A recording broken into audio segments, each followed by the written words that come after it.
Hello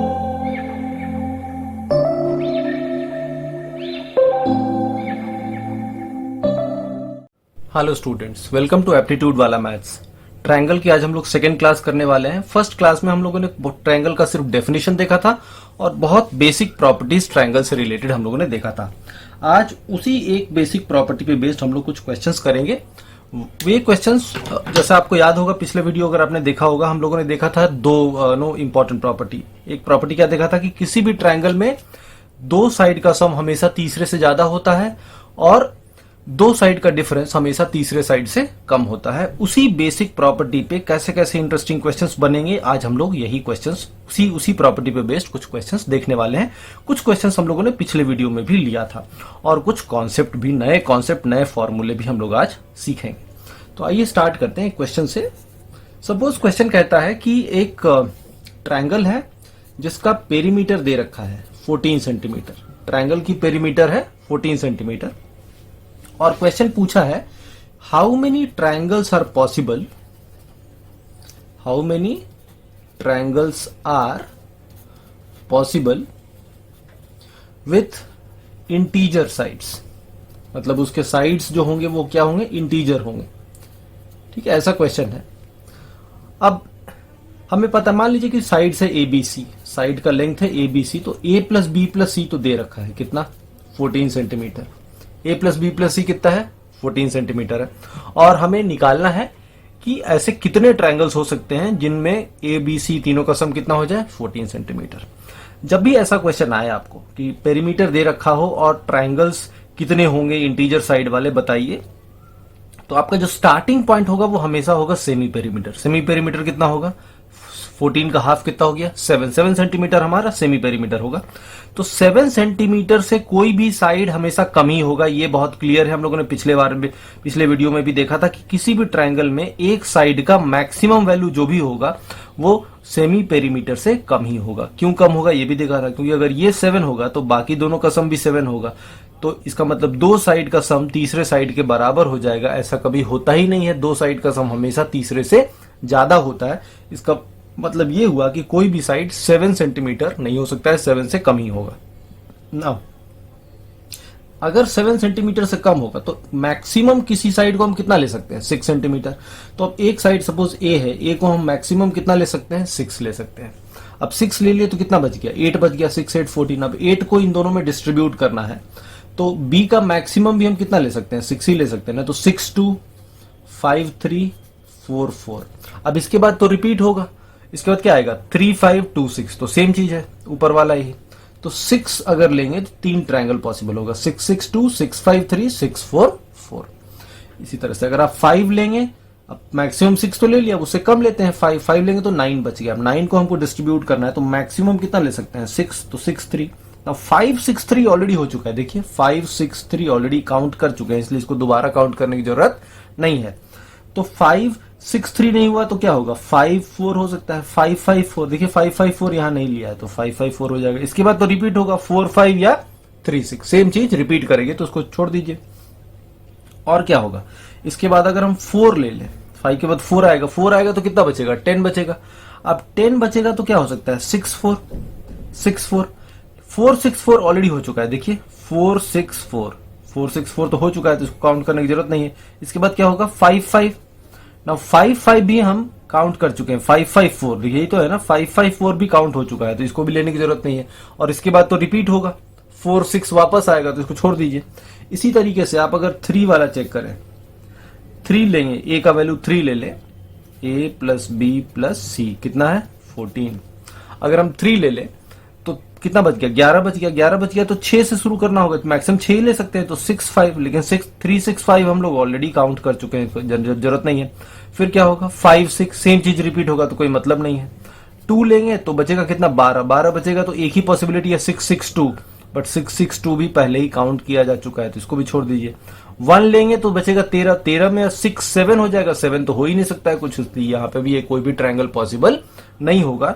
यानी जो triangles बने वो कितने बने, 4 ट्रायंगल्स आपके बने, 6 6 2 6 5 3 6 4 4 एंड 5 5 4। तो हमारे 4 ट्रायंगल पॉसिबल होंगे। तो पूछा है how many triangles are possible, तो answer is 4 triangles are possible. ठीक है, तो यहाँ पे हमने ट्रायल किया, हमने मैनुअली निकाला सबको, जो भी पेरीमीटर दे रखा था। अब हमको पता है कि इसके आधे से कम ही होगा कोई साइड, तो हमने एक केस बनाया 6 वाला, फिर 5 वाला, फिर 4 वाला, फिर 3, फिर 2, फिर 1, और सारे केसेस देखे कि कौन कौन से फिजिबल केसेस हैं। तो 4 ही हमें फिजिबल केसेस यहाँ पे मिले हैं। तो इस तरीके से कर सकते हैं इस क्वेश्चन को। इसी में अगर पूछता कि how many triangles with distinct integer sides are possible, तो देखिए यहाँ पे तो डिस्टिंक्ट नहीं है, 6 6 सेम है, यहाँ पे भी 4 4 सेम है, यहाँ पे भी 5 5 सेम है। तो डिस्टिंक्ट इंटीजर साइड वाला एक ही ट्रायंगल पॉसिबल है, कौन सा? 6 5 एंड 3। तो हम कह सकते हैं ट्रायंगल्स विथ डिस्टिंक्ट साइड्स, मतलब अलग अलग इंटीजर साइड्स हैं। सो ऐसा कितना ट्रायंगल है? एक है। अगर यहीं पे पूछता कितने आइसोसेलेस ट्रायंगल्स होंगे, आइसोसेलेस ट्रायंगल, तो देखिए 662 इज एन आइसोसेलेस ट्रायंगल, 644 भी आइसोसेलेस ट्रायंगल है, 554 भी आइसोसेलेस ट्रायंगल है। आइसोसेलेस ट्रायंगल क्या होता है? ऐसा ट्रायंगल जिसमें दो साइड सेम हो। तो 6 6 सेम है, 4 4 सेम है, 5 5 भी सेम है। तो आइसोसेलेस ट्रायंगल कितने हो गए? 3 हो गए। ठीक, तो इस तरीके से आप अलग अलग क्वेश्चन इसमें बनता है। आप इसको इस तरह से मैनुअली सर्च करके आप निकाल रहे हैं, आप कोई फॉर्मूला यूज नहीं कर रहे हैं, we are doing it manually. ठीक है, बट रिमेंबर ऐसे क्वेश्चंस में जनरली आप किसी भी एप्टीट्यूड एग्जाम लें, चाहे वो कैट लें, एसएससी लें, कोई भी एमबीए एंट्रेंस एग्जाम लें, या कुछ भी कोई भी एप्टीट्यूड एग्जाम लेंगे, उसमें जो क्वेश्चंस आएंगे जनरली ऐसा ही होगा जिसमें आप मैनुअली कर पाए, जैसे यहाँ पे हमने मैनुअली सॉल्व किया। लेकिन कभी कभी जब ये पेरीमीटर का वैल्यू ज्यादा हो जाए, जैसे यहाँ पे तो 14 है, अगर ये सपोज हो जाए 37 या हो जाए 57 या 60 90, जब ये बड़ा नंबर हो जाएगा तो इस तरह से मैनुअली निकालने में केसेस बहुत ज्यादा होंगे। तो केसेस बहुत ज्यादा होंगे तो बहुत टाइम कंज्यूमिंग भी हो सकता है, आपको बहुत सारे केसेस बनाने पड़ेंगे, सारे केसेस में से आपको सही केसेस को छांटते छांटते बहुत टाइम लग जाएगा। और कभी ऐसा भी हो सकता है कि एक भी अगर गलती से छूट गया तो पूरा आपका जो एफर्ट है वो बर्बाद हो जाएगा, फ्यूटाइल हो जाएगा। इसलिए ऐसे क्वेश्चन में जहां पे इस तरह का क्वेश्चन हो जहां पेरीमीटर बड़ा हो जाए, लेट से 25 30 से ज्यादा होने लगे, तो नंबर ऑफ केसेस बढ़ने लगता है तो ये क्वेश्चन टाइम कंज्यूमिंग हो जाता है। तो आप उतना टाइम आपके पास नहीं रहेगा क्वेश्चन को सॉल्व करने के लिए। तो उस तरह के क्वेश्चंस को सॉल्व करने के दो मेथड होते हैं। तो हम कह सकते हैं कि when perimeter is large, let's say perimeter is large, और उसको हम कह सकते हैं लेट्स से ग्रेटर देन 30, अगर ऐसा हो जाए, देन उस केस में देयर आर टू मेथड। एक होता है परमुटेशन एंड कॉम्बिनेशन मेथड, जो अभी हम लोग डिस्कस करने नहीं जा रहे हैं, बिकॉज परमुटेशन कॉम्बिनेशन हम लोगों ने पढ़ा नहीं है। जब हम लोग काउंटिंग देख लेंगे, काउंटिंग प्रिंसिपल समझ लेंगे, परमुटेशन कॉम्बिनेशन को अच्छे से पढ़ लेंगे, तब हम लोग इस क्वेश्चन को दोबारा रिविजिट करेंगे कि इसको पीएनसी से कैसे सॉल्व किया जा सकता है। लेकिन एक और तरीका होता है जो है फॉर्मूला मेथड। तो आज हम लोग सबसे पहले कुछ फॉर्मूला देखेंगे, जिस फॉर्मूले से आप ऐसे क्वेश्चंस को आसानी से सॉल्व कर सकते हैं। ठीक है, तो आज की इस क्लास में जो हमारा फोकस होगा वो यही होगा कि जब ये पेरीमीटर का वैल्यू बड़ा हो जाए तो फॉर्मूला कौन सा लगेगा, कैसे हम लोग डायरेक्टली निकाल सकते हैं, ये मैनुअली सर्च ना करके हम डायरेक्टली फॉर्मूला से क्वेश्चन को कैसे सॉल्व करेंगे। ठीक है, ये आज हम लोग देखने वाले हैं। ऑलराइट, तो यहाँ पे पहले तो हम लोग दो इंपॉर्टेंट फॉर्मूला समझते हैं, कॉन्सेप्ट या फॉर्मूला जो भी कहिए। इसके डेरिवेशन में हम लोग नहीं जा रहे हैं, because that derivation is not necessary to know. कभी कभी हम लोग हमेशा ये बोलते हैं इस चैनल के माध्यम से कि आपको सारे डेरिवेशंस पता होने चाहिए, बट यहाँ पे अगर नहीं भी पता है तो इतना प्रॉब्लम नहीं है, बिकॉज इसके डेरिवेशन पे बेस्ड क्वेश्चन नहीं आता है। जबकि ज्योमेट्री में जितने भी थ्योरम्स हैं उन सबका डेरिवेशन आपको पता होना चाहिए, नहीं तो आपको क्वेश्चन करने में दिक्कत होगी। बट यहाँ पे मैं आपको नहीं एडवोकेट करूंगा कि आप सारा सब इसका डेरिवेशन भी देखिए, बट आपको ये फॉर्मूला पता है तो आप बेहतर स्थिति में होंगे क्वेश्चन को जल्दी सॉल्व करने के लिए।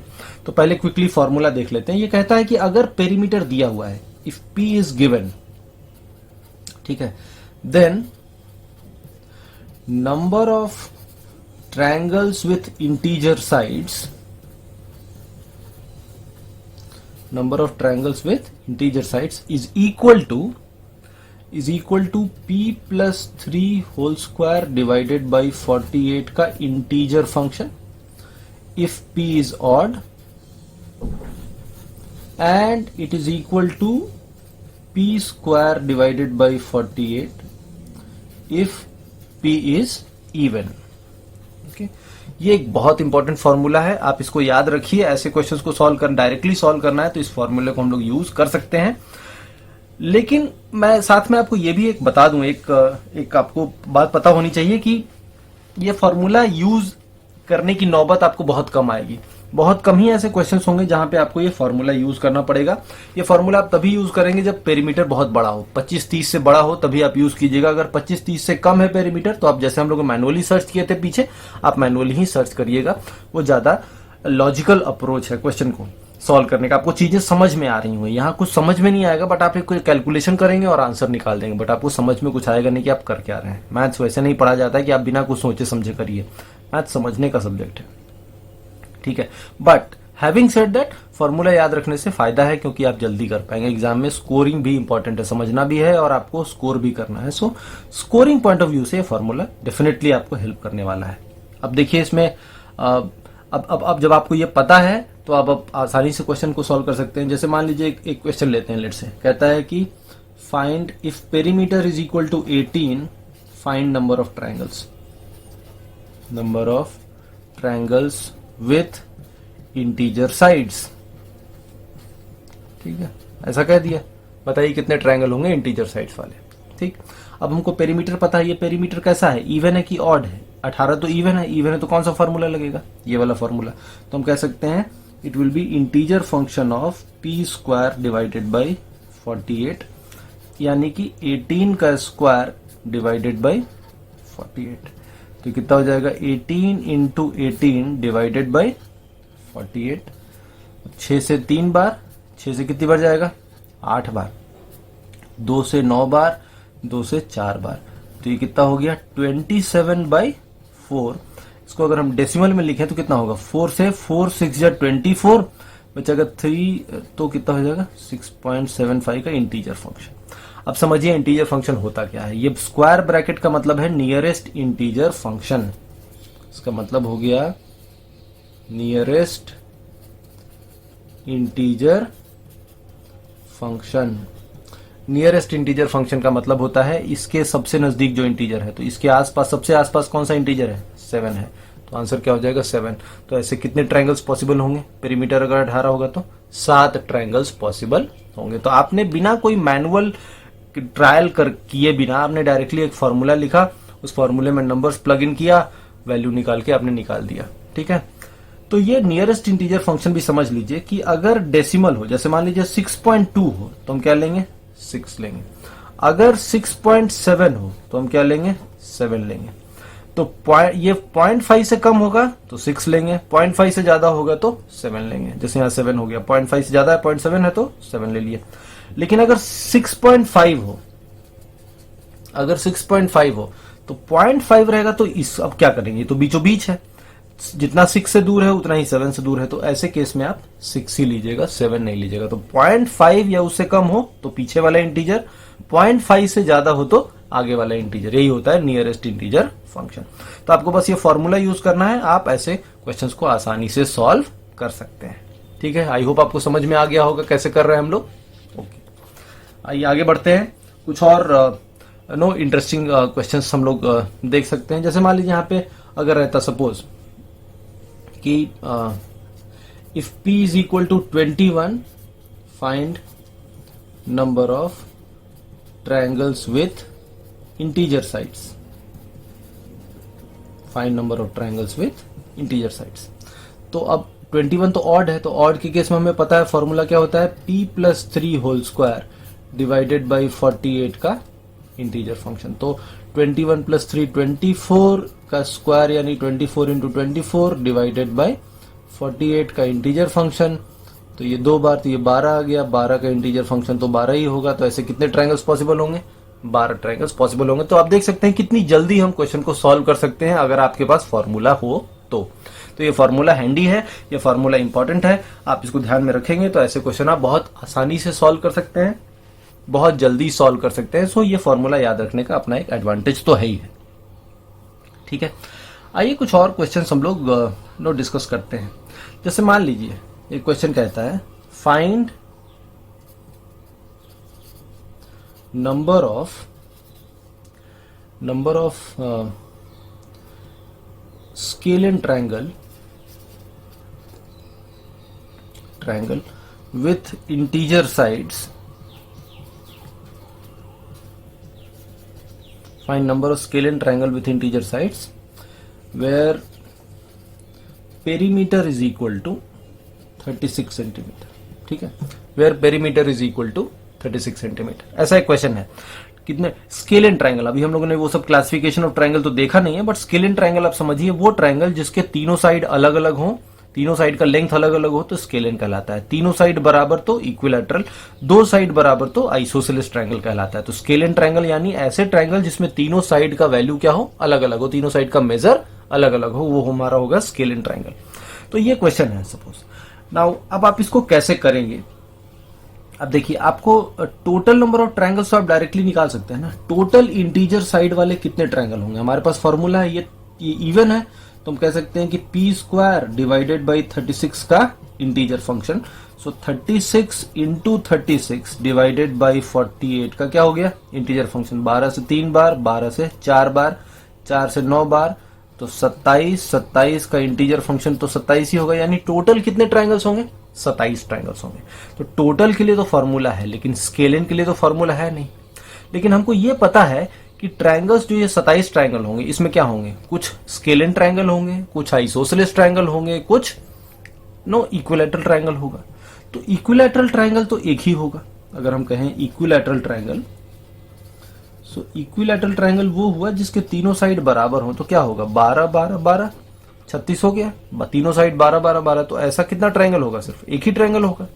इक्विलैटरल ट्रायंगल तो एक ही होगा। अगर हम आइसोसेलेस ट्रायंगल निकाल लें और वो भी इसमें से निकाल दें तो जो बचेगा वो क्या होगा, वो आपका स्केलिन ट्रायंगल हो जाएगा। ठीक है, तो हम अब इसमें क्या कर सकते हैं, हम लोग आइसोसेलेस ट्रायंगल निकालने का सोच सकते हैं कि आइसोसेलेस ट्रायंगल कितने होंगे, ये निकाल लें। ठीक है, अब देखिए हमको ये पता है कि a प्लस बी प्लस सी तीनों साइड का सम कितना है, 36 है। कितना है, 36 है। अब हमको इसमें से आइसोसेलेस ट्रायंगल ढूंढना है कि कितने सारे आइसोसेलेस ट्रायंगल होंगे। तो एक बार इसको हम लोग ट्राई करते हैं, नेक्स्ट पेज पे इसको सॉल्व करने की कोशिश करते हैं। ठीक है, जैसे हमें ये पता चल गया है कि टोटल ट्रायंगल्स कितने हैं, टोटल ट्रायंगल्स हमें मालूम है, टोटल ट्रायंगल्स है 27 और इसमें से इक्विलैटरल है एक। हम लोगों को ढूंढना है पहले आइसोसेलेस, आइसोसेलेस ट्रायंगल कितने हैं ये हमें ढूंढना है।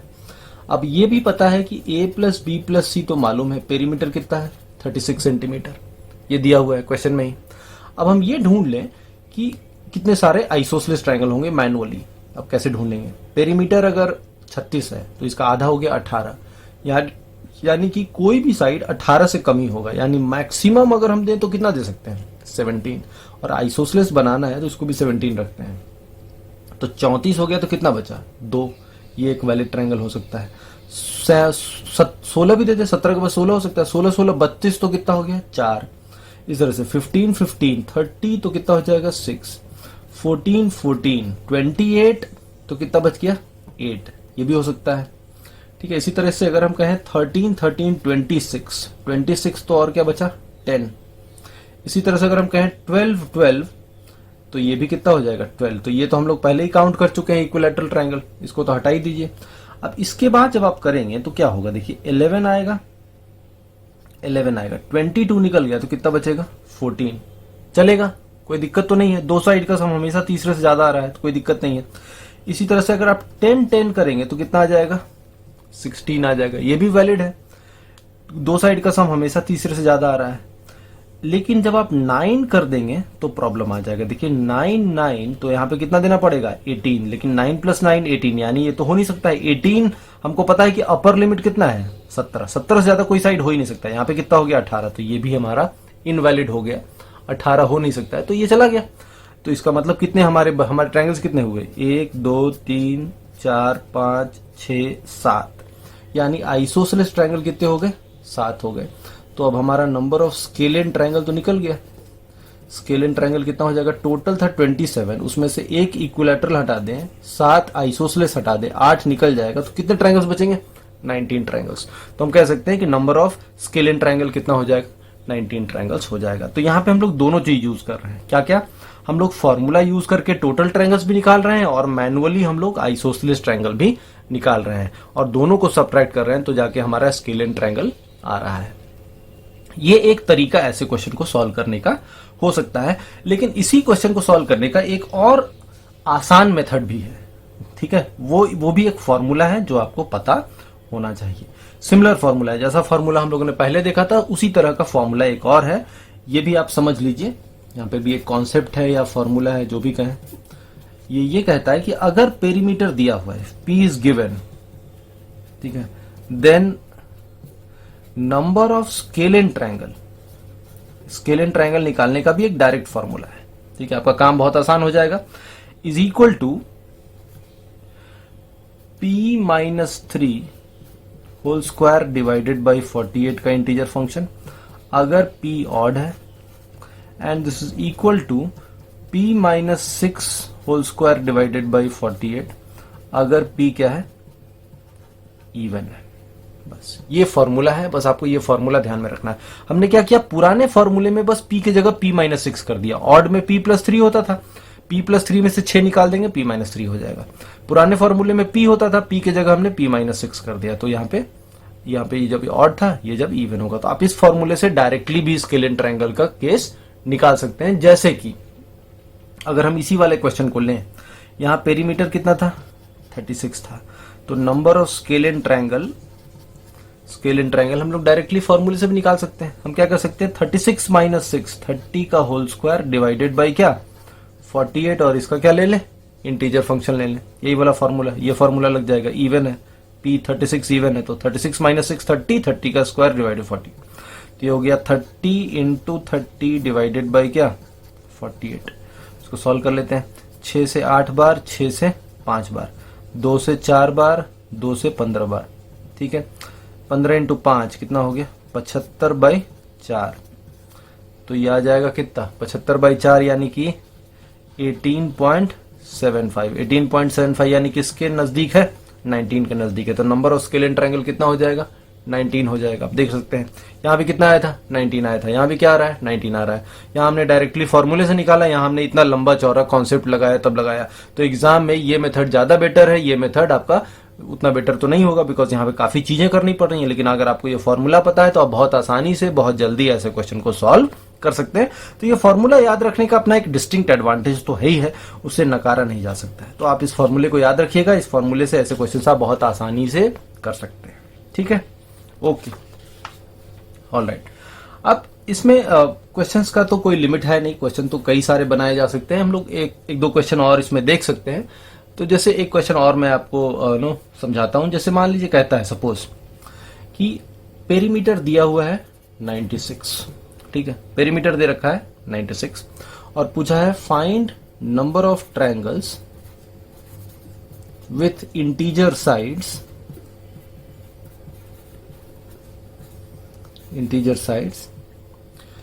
number of triangles with integer sides where all sides are even, सारे के सारे साइड्स क्या होंगे, इवन नंबर होंगे। ऐसे कितने सारे ट्रायंगल्स होंगे, ठीक है, ऑलराइट। नाउ हमें ये पता है कि a + b + c कितना है, 96 है, a + b + c 96 है। नाउ इसी में हमसे पूछा गया कि कितने ऐसे ट्रायंगल होंगे जिसके कि सारे के सारे साइड्स क्या होंगे, इवन होंगे, इवन नंबर हो और इंटीजर हो। ओके, अब कैसे कर सकते हैं ऐसे क्वेश्चंस को, देखिए इवन नंबर होगा तो इसको हम मान लेते हैं से 2x, एक 2x हमेशा इवन फॉर्म में है, 2y और 2z, जहां पे x y z का मिनिमम वैल्यू कितना होगा, 1 होगा, 1 से शुरुआत होगा, 1 1 1, तो 2 × 1 2, 2 × 2 4, 2 × 3 6, यानी x जो होगा वो 1 2 3 4 ऐसा कुछ भी हो सकता है। सिमिलरली y, सिमिलरली z, तो जब भी इवन नंबर लेना होगा तो हम ऐसा ले सकते हैं 2x 2y 2z। तो ABC का वैल्यू हमने ले लिया 2x 2y 2z is equal to कितना, 96। सो यहां से आ गया x + y + z कितना, 48। तो ये कितना हो गया, 48 हो गया। अब यहाँ पे x y z का मिनिमम वैल्यू कितना है, 1 1 1 है। तो अब देखिए हम ये कह सकते हैं कि पेरीमीटर 96 हो और सारे साइड्स इवन इंटीजर हों, ऐसे उतने ही ट्रायंगल्स होंगे जितना कि ऐसे ट्रायंगल्स होंगे जिसका पेरीमीटर 48 हो और सारे जो साइड्स हो वो क्या हो, इंटीजर हो। या x क्या है, इंटीजर है। यहाँ तो ऑड इवन का कोई कंडीशन अब रहा नहीं, क्योंकि x तो कुछ भी हो सकता है, 1 2 3 4 कुछ भी हो सकता है, 2x 2y 2z हमेशा क्या रहेगा, इवन ही रहेगा। यानी कि 96 पेरीमीटर वाले ऐसे ट्रायंगल जिसके सारे साइड इवन हो उतने ही होंगे जितने कि 48 पेरीमीटर वाले ट्रायंगल्स होंगे जिसके साइड्स क्या होंगे, इंटीजर होंगे। और इसके लिए तो हमको फॉर्मूला पता है, तो हम कह सकते हैं कि नंबर ऑफ ट्रायंगल्स कितने हो जाएंगे, 48 का स्क्वायर डिवाइडेड बाई 48 का integer function P square by 48, तो ये कितना आ जाएगा, 48 आ जाएगा। यानी कि ऐसे कितने ट्रायंगल्स पॉसिबल है, 48 ट्रायंगल्स पॉसिबल है। ठीक है, मान लीजिए अगर यहीं पे कहता दूसरा case where all sides are even, ठीक है, पहला क्वेश्चन था where all sides are even, यहीं पे अगर दूसरा क्वेश्चन कहता कि two sides odd and one side even, ठीक है, ऐसे कितने ट्रायंगल्स होंगे जिसके दो साइड ऑड होंगे और एक साइड इवन होंगे। अब देखिए एक बात समझिए, यहां पे ध्यान दीजिएगा, a plus B plus C कितना दे रखा है, 96 दे रखा है, ठीक है, 96 दे रखा है। अब तीन नंबर का सम अगर 96 है तो क्या हो सकता है, या तो तीनों इवन हो, इवन इवन इवन क्या होगा, इवन होगा, या दो ऑड हो और एक इवन हो, ऐसे ही होगा ना, दो ऑड का सम इवन और इवन प्लस इवन इवन। यानी कि तीन नंबर का सम अगर इवन है तो दो ही केस पॉसिबल है, या तो तीनों इवन या दो ऑड और एक इवन। तो हमें यही निकालना है, दो ऑड और एक इवन वाले कितने केसेस बनेंगे। तीनों इवन वाले केसेस तो हमको पता चल गया कितना है, 48। तो हम पहले टोटल निकाल लें, टोटल केसेस तो हम निकाल सकते हैं ना डायरेक्टली, 96 है तो 96 का स्क्वायर डिवाइडेड बाई 48 का इंटीजर फंक्शन, तो ये आ जाएगा 96, तो 48 से 2 टाइम 96 इंटू 2 192 का इंटीजर फंक्शन, ये कितना हो गया 192। तो टोटल ट्रायंगल्स हो गए 192, ठीक है, ये हम कह सकते हैं टोटल है 192, ठीक है। इसमें से इवन वाला केस कितना है, 48 है, तो जो बच गया वो क्या होगा, ऑड इवन वाला होगा। तो हम कह सकते हैं कि 192 माइनस 48, तो ये कितना आ जाएगा 144। यानी 144 केसेस ऐसे होंगे जिसमें सारे के सारे, जिसमें दो साइड ऑड होगा और एक साइड इवन होगा, ठीक है, और 48 केसेस ऐसे होंगे जिसमें तीनों साइड इवन होगा, और टोटल कितने हो गए 192। तो इस तरह के क्वेश्चंस भी बन सकते हैं, ये हम लोग फॉर्मूला भी यूज कर रहे हैं। प्लस एक इंपॉर्टेंट लर्निंग क्या है कि जब भी इवन साइड होगा तो हम उसको क्या ले लेंगे, 2x 2y 2z, ठीक है। आई होप आपको बातें समझ में आ रही होंगी, ठीक है, ओके। नाउ एक फाइनल क्वेश्चन हम लोग और डिस्कस करेंगे इसी टाइप का, ठीक है। जैसे मान लीजिए कहता है कि अगर पेरीमीटर दे रखा है, ठीक है, let's say perimeter is 45 centimetre, और पूछा है find number of triangles with integer sides, number of triangles with integer sides where two sides are even and one side is odd, two sides are even and one side is odd, ऐसा question है, ठीक है। अब हमको भी यहाँ पे side मान लेते हैं, a plus B plus C, a plus B plus C कितना है 45 है।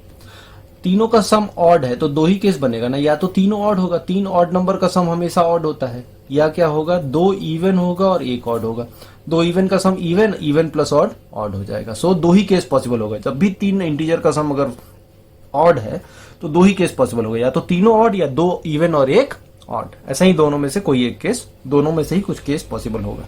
नाउ अगर हम टोटल तो यहां निकाल सकते हैं, टोटल केसेस तो डायरेक्टली फॉर्मूला से आ जाएगा। टोटल केस क्या होगा, p plus 3 whole square divided by 48 का इंटीजर फंक्शन, तो 45 प्लस 3 48 का स्क्वायर डिवाइडेड बाई 48 का इंटीजर फंक्शन, यानी कितना आ जाएगा 48। तो टोटल ट्रायंगल्स कितने हो गए 48, ये तो आसानी से निकल गया।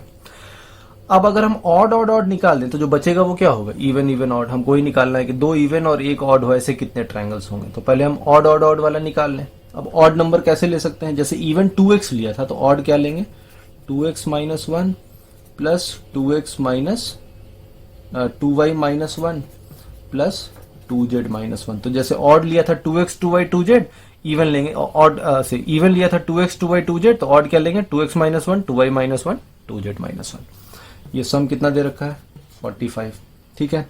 तो यहां से आ जाएगा 2 times x plus Y plus Z is equal to, ये उधर जाएगा तो 48 हो जाएगा। यानी कि x plus Y plus Z कितना हो जाएगा 24 हो जाएगा।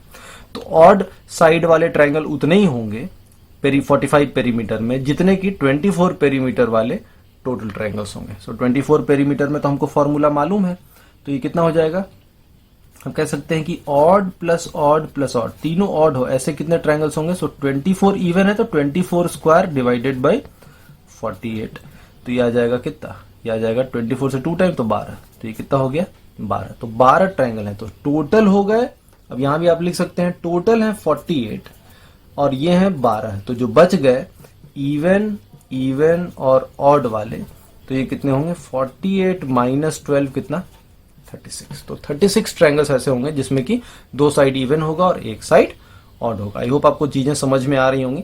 तो ऐसे बहुत सारे क्वेश्चन हम लोग बना सकते हैं। इस तरह की ये फॉर्मूला बेस्ड क्वेश्चन इसी तरीके से बनते हैं। आई होप आपको ये सारे क्वेश्चन समझ में आए होंगे। ये बहुत इंपॉर्टेंट कॉन्सेप्ट था, बहुत इंपॉर्टेंट फॉर्मूला था जो आज हम लोगों ने देखा इन सभी क्वेश्चंस में जो अप्लाई हो रहे थे, और इसको आप ध्यान में रखिएगा। ये आपके क्वेश्चंस को बहुत आसानी से आप सॉल्व कर पाएंगे अगर आपको फॉर्मूला पता है। लेकिन अगर फॉर्मूला नहीं पता है तो आप मैनुअली करेंगे और मैनुअली करने में बहुत टाइम कंज्यूमिंग भी क्वेश्चन बन सकता है। तो ये फॉर्मूला काफी इंपॉर्टेंट था, सुपर कॉन्सेप्ट था। आई होप आपको समझ में आया होगा। Thank you all of you.